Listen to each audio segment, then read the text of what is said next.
Tapi kalau emang perjalanannya panjang, misalnya 5 hari, terus barang bawaan kita udah berat, kita bisa ngakali dengan kertas nasi gitu untuk makannya, jadinya kan lebih simpel. Hello guys, welcome to my channel. Jangan lupa like and subscribe. Contoh-contoh materinya apa tadi?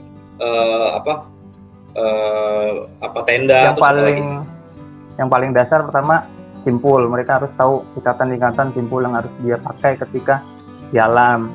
Kayak ngikat tenda, dia harus tahu cara ngikatnya, jangan sampai dia asal ikat, tapi pas dia mau buka nggak bisa dibuka lagi tuh, akhirnya dipotong. Mati ya. Jadi akhirnya dia gimana caranya dia bisa ikat dengan kencang, tapi dia ngelepasnya dengan mudah, itu kan. Biasanya gitu Kak. Biasanya gitu, saya juga gitu kalau ngikat. Ya oke. Terus apalagi Kak selain simpul, tali temali? Terus packing inian, perkenalan alatnya apa yang harus dibawa. Kayak kalau dia naik ke gunung, udah pasti dingin kan, dia harus bawa perlengkapan. Gimana caranya dia biar nggak dingin, berarti harus bawa jaket, kaos kaki, harus bawa cadangan, sarung tangan, terus penutup kepala atau kupluk. Terus tasnya dia harus bawa semana, tergantung kapasitas bagaimana dia membawa barangnya. Kalau dia bawa barangnya agak banyak, berarti masih di carrier. Kalau dia cuma sedikit, berarti dia bawa daypack. Atau dia bawa banyak, dia ketua kelompok, berarti dia bawa carrier yang di atas 70 liter. Jadi dia harus pintar bagaimana memanajemen dirinya serta teman-temannya sih sebenarnya. Tadi ada juga packing ya. Itu ada aturannya ya, packing yang bener sebenarnya aturannya gimana sih? Taruhnya di yang berat ditaruh paling bawah atau bagaimana nih? Kalau tipsnya aja kan, soalnya kan di SMA ini biasanya kalau normal ya kita ada school camp tuh.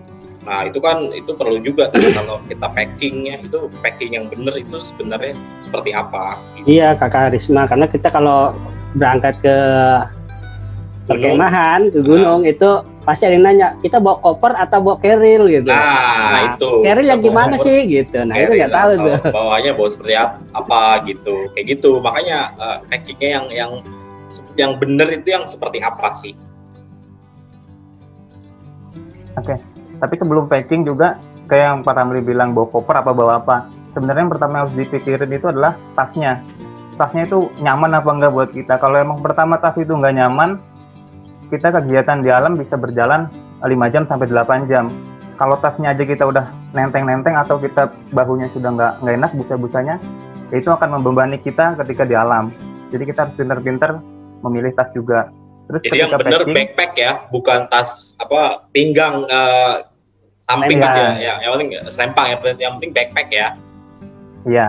Oke. Ukurannya tergantung dengan kapasitas barang yang akan dibawa. Nah untuk packing secara garis besar, barang yang di bawah, yang paling bawah adalah barang yang jarang atau tidak digunakan ketika di perjalanan. Misal, ketika kita pakai buat tidur aja di tenda, ketika kita pakai buat istirahat di campground ketika kita udah sampai. Nah yang paling atas tuh biasanya yang benar-benar kita butuhkan di perjalanan.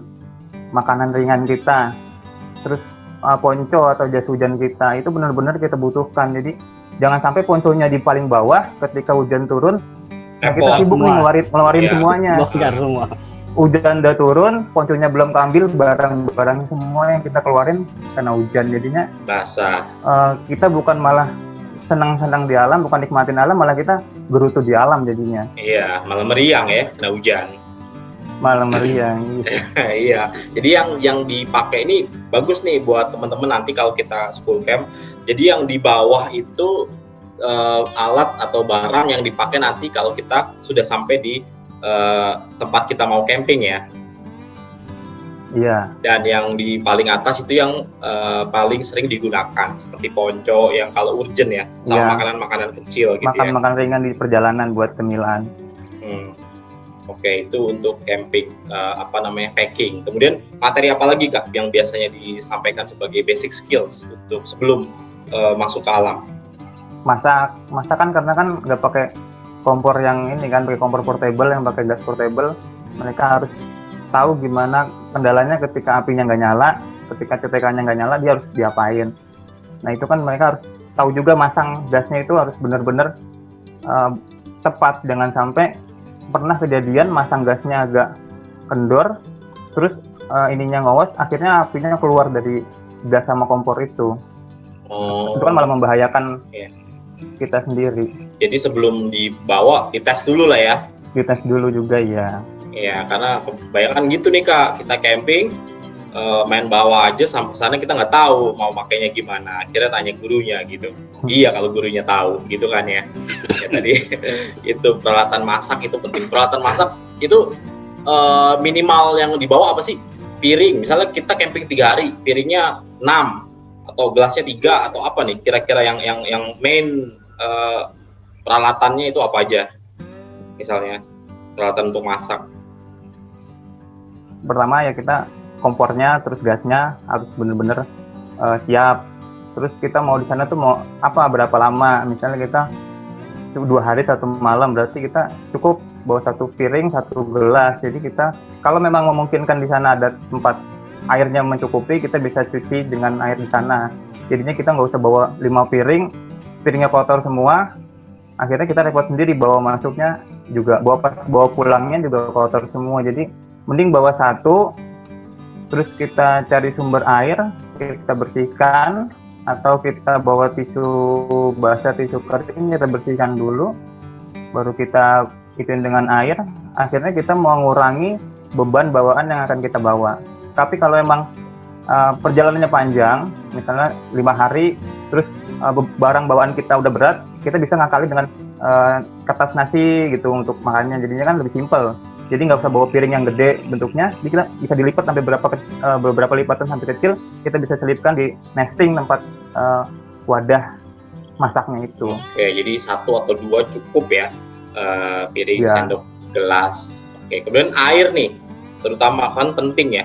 Itu kalau ke gunung bawa galon nggak sih Kak?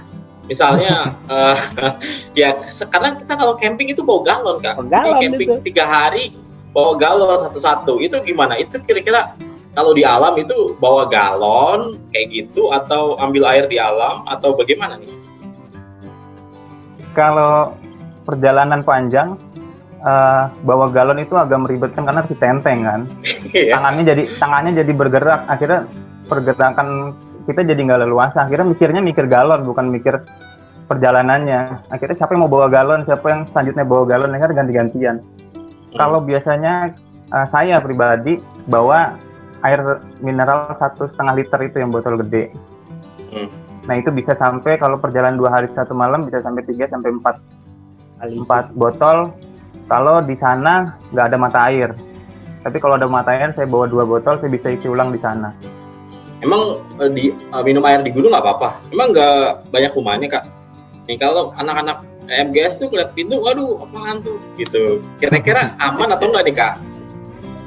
Kita harus benar-benar cermati juga airnya. Pertama, cari air yang mengalir, jangan air yang menggenang. Pertama kita cari air yang mengalir, yang gerojokan itu kita bisa ambil di situ, karena udah pasti kan dia lebih bersih. Nah, terus kita lihat pinggir-pinggirannya juga, karena kebanyakan orang akunya pencinta alam, tapi kadang-kadang buang hajatnya deket mata air, itu yang bahaya. Oke, ngerugiin. Jadi ya? airnya tercemar. Jadi jangan sampai kita ngambil air, ternyata air itu di atasnya udah kotor dari, bukan karena airnya yang kotor, tapi karena ada sesuatu yang bikin dia kotor. Kita ngambil, di atas ada yang nongkrong ya Kak ya. Iya. Ya jadi kalau itu ya, jadi cari air yang mengalir nih. Ini buat teman-teman juga nih kalau camping nanti atau kalau apa. Jadi air yang di gunung itu gak apa-apa ya Kak ya? Air di gunung nggak apa-apa, malah enak, seger, dingin. Lebih dingin dari air yang bisa kita minum, lebih segar dari air yang kita minum. Iya, buktinya Kakak juga sehat-sehat aja kan. Ya kan ya itu. Jadi nggak apa-apa ya kalau air di gunung itu udah bersih, asal memperhatikan kondisi sekitar. Jadi kondisi sekitar ya. Ya airnya juga diambil air yang mengalir, jangan air yang diam ya Kak ya. Jangan air yang genang terus ada jentiknya, kita ambil kan kita sakit perutnya nanti. Oke, terus berhubungan dengan tadi tuh buang hajat atau BAB atau pup. Nah itu kalau nggak di air di mana Kak kalau di gunung? sekarang kan banyak banget naik gunung. Setiap weekend orang langsung berangkat ke gunung, tapi mereka tuh nggak tahu apa etika berkegiatan dibuka, merasa sebagai tuan rumah, padahal tamu di sana.